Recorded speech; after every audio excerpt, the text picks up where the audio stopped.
মেরাজুন নবী সাল্লাল্লাহু আলাইহি ওয়াসাল্লাম, নবীজির মেরাজ, ঊর্ধ্ব আকাশে গমন,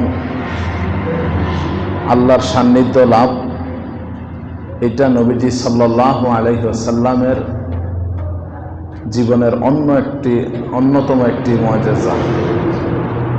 যেই মুআজিজা, যেই দৌলত, যেই নিয়ামত আল্লাহ রাব্বুল আলামিন অন্য কোনো নবী এবং রসুলকে দান করেন নাই, একমাত্র মুহাম্মদুর রাসূলুল্লাহ সাল্লাল্লাহু আলাইহি ওয়াসাল্লামকে দান করেছেন।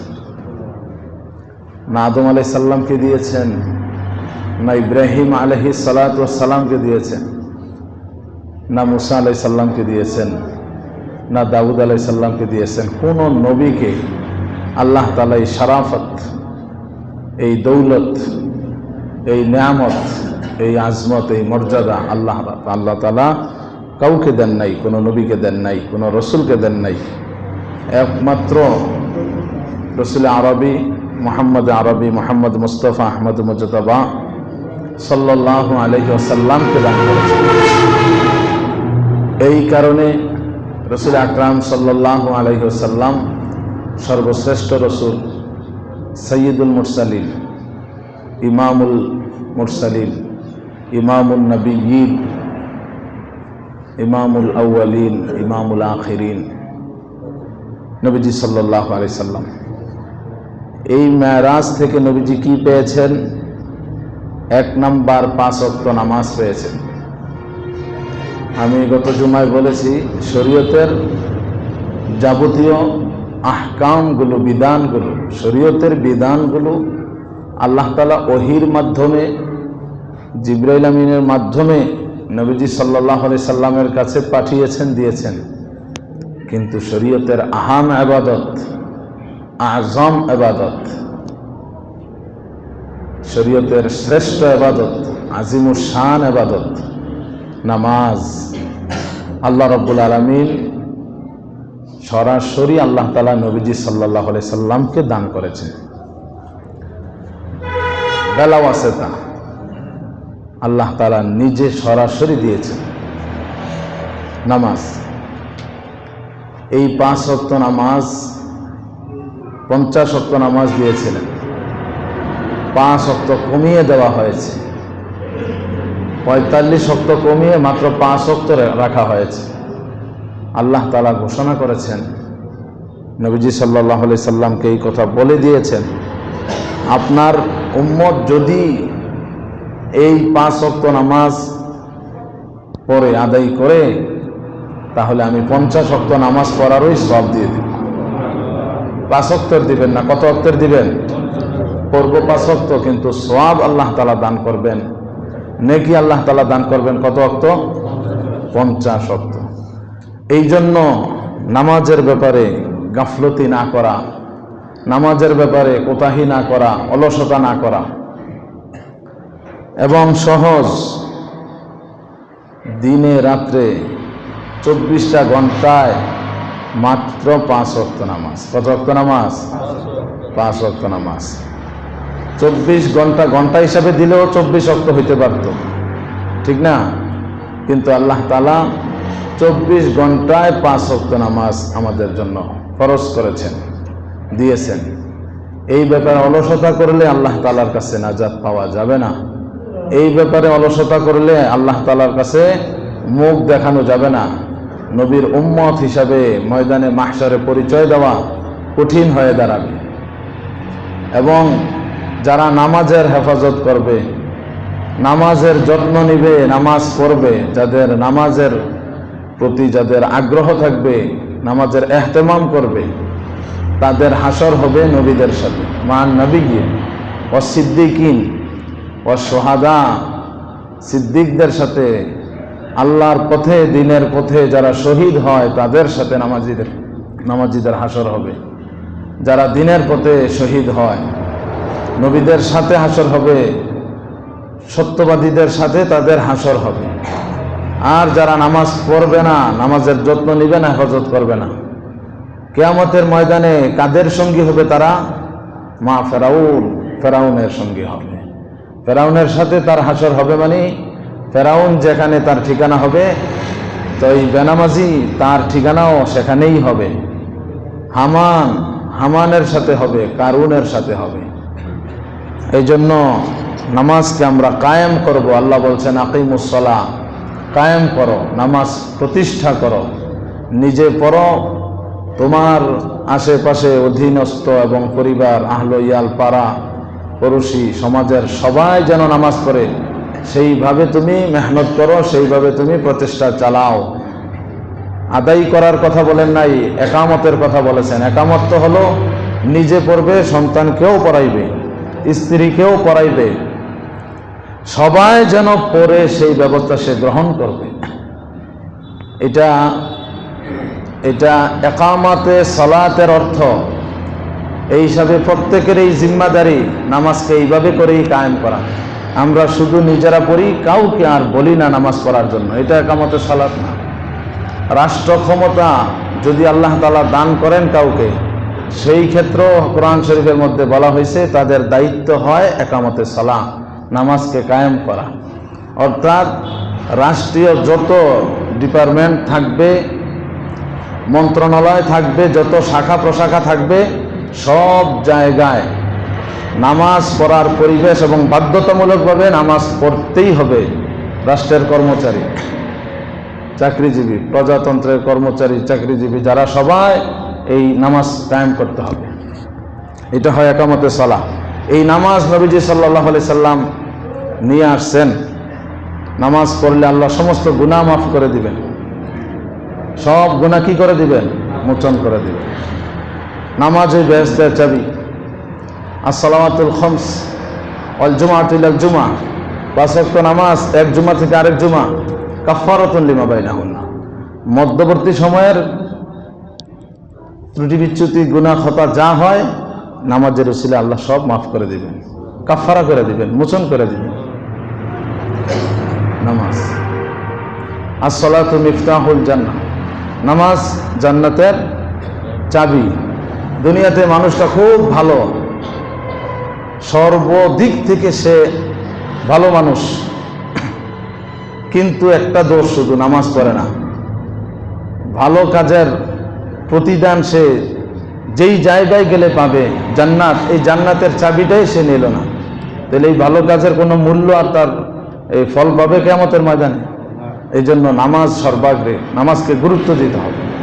আরাইতুম লাউ আন্না নাহরান বিবাবি আহাদিকুম ইয়াগতাসিলু ফিহি কুল্লা ইয়াউমিন 5 মাররাত, বাড়ির সামনে একটা নহর, নবীজি বলেন সাহাবীরা বলো এই নহরে, এই পুকুরে কেউ যদি 5 ওয়াক্ত নামাজ গোসল করে 5 বার, ইউবকি মিন দারানিহি শাই, কোনো ময়লা থাকবে তার শরীরে? ক্বালু, সাহাবীরা বললেন লা, কোনো ময়লা থাকবে না। নবীজি বলেন ফাযালিকা মিসলুস সালাওয়াতিল খামস, এই হলো 5 ওয়াক্ত নামাজের উদাহরণ। অর্থাৎ কোনো ব্যক্তি যদি 5 বার নামাজ পড়ে, 5 বার গোসল করার পরে যেমন শরীরে আর ময়লা থাকে না, তার জীবনে আর কোনো গুনাহ থাকে না নামাজ পড়লে। আল্লাহ তাআলা মেরাজের সবচেয়ে বড় প্রাপ্তি, আমাদের অর্জন, নবীজির অর্জন নামাজ, এটা পড়ার 5 ওয়াক্ত গুরুত্বের সাথে পড়ার তৌফিক দান করেন, বলেন আমিন। নামাজ পড়লে রিজিকে বরকত হবে, টেনশন দূর হবে, দিলে শান্তি আসবে, পুলসেরাত পার হওয়া সহজ হবে, নেকির পাল্লা ভারী হবে, অনেক ফজিলত। সূরা বাকারার শেষের যে কয়েকটা আয়াত 285, 286, এই দুইটা আয়াত সূরা বাকারার, এইগুলো আল্লাহ তাআলা মেরাজে নবীজি সাল্লাল্লাহু আলাইহি সাল্লামকে দান করেছেন। এই আমলগুলো আমরা করব। আমানার রাসূলু বিমা উনজিলা ইলাইহি মির রাব্বিহি ওয়াল মুমিনুন কুল্লুন আমানা বিল্লাহি ওয়া মালাইকাতিহি ওয়া কুতুবিহি ওয়া রাসূলিহি, এই পুরা শেষ পর্যন্ত। দাজ্জালের ফিতনা থেকে আল্লাহ তাআলা হেফাজত করবেন, আরো অনেক ফজিলত রয়েছে। এটা মেরাজের থেকে নবীজি আনছেন, কিন্তু আমরা কয়জনে পড়ি? কেউ আছে জীবনেও পড়ি নাই, শিখি নাই। একটু জানার চেষ্টা করি, শিখার চেষ্টা করি। আল্লাহ তাআলা আমাদেরকে তৌফিক দান করেন। সূরা বাকারার শেষ আয়াতগুলো, লিল্লাহি মা ফিস সামাওয়াতি ওয়া মা ফিল আরদ, এখান থেকে শেষ পর্যন্ত। উম্মতে মুহাম্মাদীর মধ্যে যারা শিরিক করে না, আল্লাহর সাথে কাউকে শরীক স্থাপন করে না, আল্লাহ তাআলা নবীজিকে মেরাজের রজনীতে সুসংবাদ দিয়েছেন আল্লাহ তাদেরকে ক্ষমা করবেন। আর শিরিক করলে কিন্তু ক্ষমা হবে না। কোরআনে আল্লাহ বলছেন ইন্নাল্লাহা লা ইয়াগফিরু আন ইউশরাকা, আল্লাহ তাআলা যারা শিরিক করে আল্লাহর সাথে তাদেরকে ক্ষমা করবেন না, পরিষ্কার জানাই দিয়েছেন ওয়া ইয়াগফিরু মা দুনা যালিক লিমান ইয়াশা। শিরিক ছাড়া অন্য গুনাহ চাহে তো আল্লাহ তাআলা মাফ করে দিবেন, ক্ষমা করবেন। এই জন্য কোনো রকমের শিরিক যেন না হয়। আকীদা হেফাজত করতে হবে, লাগামহীন কথাবার্তা বলা যাবে না। ইসলাম ছাড়া বহু ধর্ম আছে পৃথিবীতে, বহু মতবাদ আছে, নেটে ইন্টারনেটে বহুত ব্লগ আছে, বহুত এই লেখালেখি হয় এরকম আল্লাহর শানে কটূক্তিমূলক, নবীজির শানে, শাআর ইসলামের ব্যাপারে, অথবা ইসলাম নিয়ে যারা কাজ করে তাদের ব্যাপারে। বিভিন্ন কারণে এগুলো এক শ্রেণীর মানুষ করে। এখন সে আমার নিজস্ব দলের হোক অথবা আমার কোনো মতাদর্শের, বা আমি তার মতাদর্শ ভালোবাসি, এই জন্য তার সেই সব কথা বা তার এগুলো যদি অনুসরণ করি, আমি কিন্তু ইসলাম থেকে খারেজ হয়ে যাব। ঈমান খুব গুরুত্বপূর্ণ ব্যাপার, আকীদা খুব গুরুত্বপূর্ণ বিষয়। এই বিষয়গুলোকে আমাদের খুব খেয়াল করতে হবে। লাগামহীনভাবে চললাম আর মুখে যা বলো তাই বললাম, অথবা যে কোনো আদর্শ লালন করলাম, কিন্তু আমার আদর্শ হলো নবীজি সাল্লাল্লাহু আলাইহি সাল্লামের আদর্শের খেলাফ।